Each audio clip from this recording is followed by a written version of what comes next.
आइए इस वीडियो में हम ब्रिटिश भारत के अधीन भारतीय अर्थव्यवस्था को देखेंगे। इस वीडियो के माध्यम से आप अपने टॉपिक को कम समय में जल्दी रिवीजन कर सकते हैं। तो आइए देखते हैं कि 12 अगस्त 1765 को इलाहाबाद की संधि से ब्रिटिश को दीवानी मिली। दीवानी से तात्पर्य होता है कि किसी भूभाग क्षेत्र का वित्तीय प्रशासन मिलना। वहाँ क्या टैक्स लगेगा, कितना लगेगा, कितना लोगों से वसूला जाएगा, इन सब का निर्धारण ब्रिटेन वासी या ब्रिटिश कंपनी करती थी, तो उसे ही दीवानी बोला जाता है। फिर इसके बाद है आपका दूसरा टॉपिक कि 1772 में पंचशाला पद्धति, जिसे इजारेदारी या तालुकेदारी व्यवस्था भी कहते हैं, को वारेन हेस्टिंग ने स्टार्ट किया। इसमें क्या होता था कि जमींदार केवल संग्राहक होता था, स्वामी नहीं होता था ये पंचशाला पद्धति में। तो देखिए इनकी अस्थाई बंदोबस्त व्यवस्था, ब्रिटिशकालीन अस्थाई बंदोबस्त व्यवस्था, इसे 1793 में कॉर्नवालिस के द्वारा शुरू किया गया। कब शुरू किया गया? 1793 में। और कहाँ कहाँ लागू थी? बंगाल, बिहार, उड़ीसा, उत्तरी कर्नाटक, यूपी के बनारस, गाजीपुर में ये व्यवस्था लागू थी। इसमें जो कर लगान वसूल किया जाता था वो 10/11 भाग लगान का वसूल किए लगान का 10/11 भाग सरकार को प्राप्त होती थी और 1/11 भाग जमींदार को मिलता था। और कर वसूलने का काम करता कौन था? लगान वसूलने का काम जमींदार करता था। तो वो मनमाने तरीके से चाहे जितना लगान वसूल करता था, जिससे क्या होता था, बैड इफेक्ट इसका ये पड़ा कि किसानों का शोषण बहुत होने लगा था। फिर सर्वप्रथम पश्चिम बंगाल में इसे लागू किया गया था। अब ब्रिटिश भारत का 19% क्षेत्र इसके अधीन आता था। फिर देखिए रैयतवाड़ी बंदोबस्त व्यवस्था, इसमें किसान सीधे सरकार को लगान देते थे। रैयत का अर्थ होता है प्रजा, सामान्य किसान, जन्मजाता रीढ़ व मुनरो। सर्वप्रथम इसे लागू किया गया है तमिलनाडु के बारामहल जिले में 1792 कर्नल रीड के द्वारा। वास्तविक लागू करने का श्रेय मुनरो को है। मद्रास प्लस मुंबई में इसको शुरू किया गया 51% क्षेत्र पर। फिर आइए देखते हैं महलवाड़ी व्यवस्था अंग्रेजों की। महलवाड़ी व्यवस्था का तात्पर्य होता है जागीर या गांव। महलवाड़ी, इसमें पूरे गांव को एक इकाई मान लिया जाता था। इसका जो जन्मदाता था हाल्ट मैकेंजी था। 1819 में शुरू की गई। मार्टिन बर्ड, जेम्स टॉमसन ने इसमें सुधार किया है। सर्वप्रथम लागू हुआ आगरा और अवध में। 1822 में व्यवस्था को कानूनी रूप प्रदान किया गया। लगान तय करने के लिए मानचित्र और पंजियों का प्रयोग किया जाता था, ये इम्पोर्टेंट है। और यूपी, मध्य प्रदेश, पंजाब प्रांत में लागू किया गया। 30% क्षेत्र पर यह लागू था।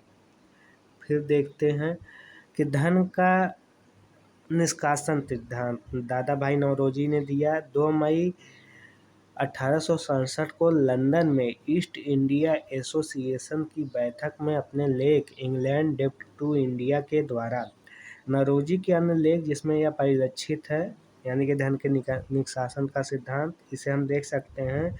उनके poverty and un-British rule in India, जो कि 1867 में प्रकाशित हुई, पुस्तक के रूप में 1901 में अस्तित्व में आई। The wants and means of India 1870, on the commons of India 1867। ये पुस्तक इम्पोर्टेंट है, कभी कभी एग्जाम में मिलान के लिए पूछ लेता है। फिर धन निकासी के विरोध में अमृत पत्रिका, धन निकासी के विरोध में अमृत पत्रिका ने काम किया। 1896 कलकत्ता अधिवेशन में बहिर्गमन सिद्धांत को स्वीकार कर लिया गया। फिर आरसी दत्त, इन्होंने अपनी पुस्तक इकोनॉमी हिस्ट्री ऑफ इंडिया में धन के निष्कासन सिद्धांत को नादिर शाह की लूट से ज़्यादा घातक बताया है भारतीयों के लिए। फिर देखते हैं भारत में जो रेल व्यवस्था थी अंग्रेजों की, उसके बारे में आइए देख लेते हैं पॉइंट। विश्व में प्रथम बार जो रेल चली है वो सितंबर 1825 में चली है। रोलैंड मैकडोनाल्ड स्टीफंस का विचार है रेल चलाने का भारत में। मुंबई और ठाणे के बीच 20 किलोमीटर की दूरी में चली। पहली यात्री यातायात व्यवस्था थी 16 अप्रैल 1853 को चलाई गई पहली रेल। लॉर्ड लिपन द्रुत वेग विकास की सिफारिश की थी रेल के लिए। रेल लाइनों का विकास सर्वप्रथम कर्जन के टाइम पे हुआ। 1920 में रेलवे अकबर समिति बनाई गई जिसने रेलवे के पुनर्गठन, राष्ट्रीयकरण, रेल के आय व व्यय को अलग करने के लिए सिफारिश की सरकार से। फिर सर्वप्रथम अब ये देखिए कि अंग्रेजों ने अपने पूंजी भारत में किन किन जगहों पे लगाई। सबसे ज़्यादा उन्होंने अपनी पूंजी रेलवे में लगाई, फिर बैंकिंग में लगाई, फिर बीमा में लगाई, उसके बाद जहाज रानी में लगाई। अब एक क्वेश्चन आता है कि भारतीय आय का प्रथम वैज्ञानिक आकलन करने वाला व्यक्ति कौन था, तो डॉक्टर VKRV राव। ठीक है। उसके बाद देखिए कारखाना अधिनियम, ये भी मिलान करने के लिए पूछता है कि पहला कारखाना अधिनियम 1881 में लॉर्ड रिपन के समय में आया था। दूसरा कारखाना अधिनियम 1861 में लैंसडाउन के समय आया था। 1891 में आया था दूसरा कारखाना अधिनियम। तीसरा कारखाना अधिनियम 1911 में लॉर्ड हार्डिंग के समय। चौथा कारखाना अधिनियम 1922 में लॉर्ड रीडिंग के समय। पांचवा कारखाना अधिनियम 1934 में विलिंगटन के समय। और छठा कारखाना अधिनियम 1944 में लॉर्ड वेवल के समय।